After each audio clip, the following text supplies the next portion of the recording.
विवेकानंदांचा statue बघायला जायचं आहे। इथे बघा, याच्या आत आपल्याला जायचं आहे विवेकानंदांचा स्टॅच्यू बघायला। I think entry fees 100 rupees दाखवलेला आहे।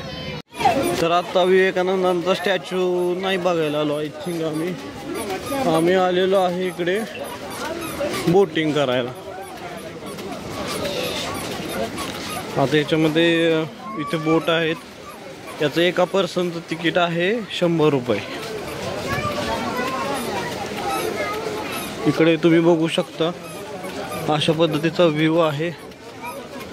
इकडे बघा, आय थिंक त्या बेटावरती आम्हाला नेणार आहेत ते। बोटीमध्ये आम्ही बसलेलो आहे, आता बोट चालू झालेली आहे। तर हे 2 मेंबर आहेत आपल्या ग्रुपमधले, जे काही व्हिडिओमध्ये येत नाहीत शक्यतो, पण आज चांगले कपडे वगैरे घालून आलेले आहेत आणि आता म्हणतात की आमचा शूट घे म्हणून।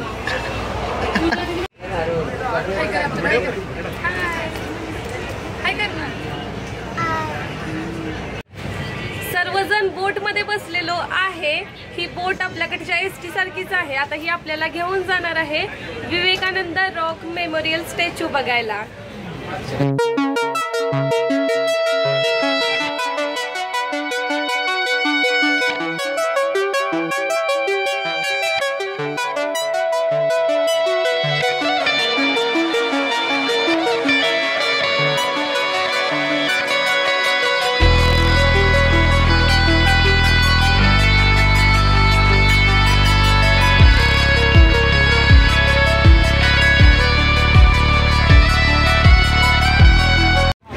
या बोट मधून आता आम्ही आलेलो आहे। सगळे पॅसेंजर या ठिकाणी आता उतरतायत। अगदी काही वेळातच आम्ही इथे पोहोचलेलो आहे। आता आपण आतमध्ये जाऊया, बघूया कसं आहे ते। विवेकानंद रॉक मेमोरियल बघण्यासाठी आम्ही तिकीट घेतलेलं आहे। या ठिकाणी पर पर्सन 30 रुपये तिकीट आहे।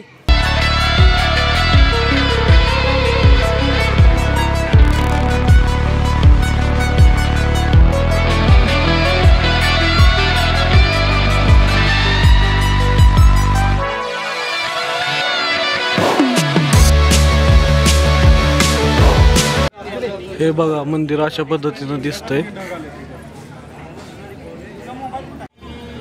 इथे कल्याणी आणि नित्या उभ्या आहेत। नित्याला हत्ती खूप आवडला। हर्षो हाय कर, चिऊ चिऊ हाय कर। विवेकानंदांचा स्टॅच्यू बघून झालेला आहे। त्यानंतर आम्ही इथे बाहेरची स्पेस आहे त्याच्यामध्ये फोटोशूट करतोय आणि आपण बघतोय भारताचं शेवटचं टोक कन्याकुमारी।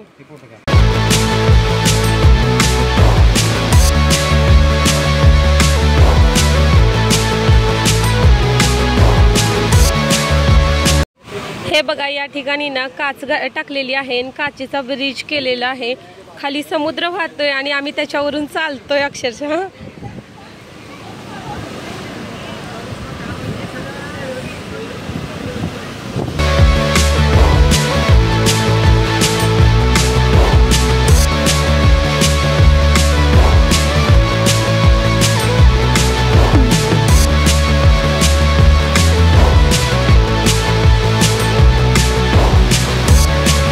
Statue of Widsum।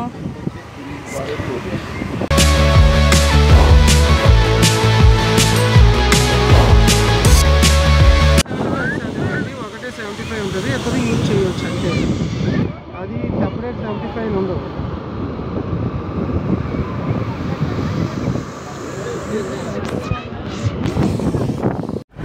आता मुन्नारकडे आम्ही जायला लागलेलो आहे आणि वाटेत तुम्ही रस्ता बघा की कशा पद्धतीनं इतकं सारं धुकं। संध्याकाळचे 4:30 वाजलेले आहेत आणि तरीसुद्धा तुम्हाला एवढं धुकं इथं पाहायला मिळतं, ते बघा।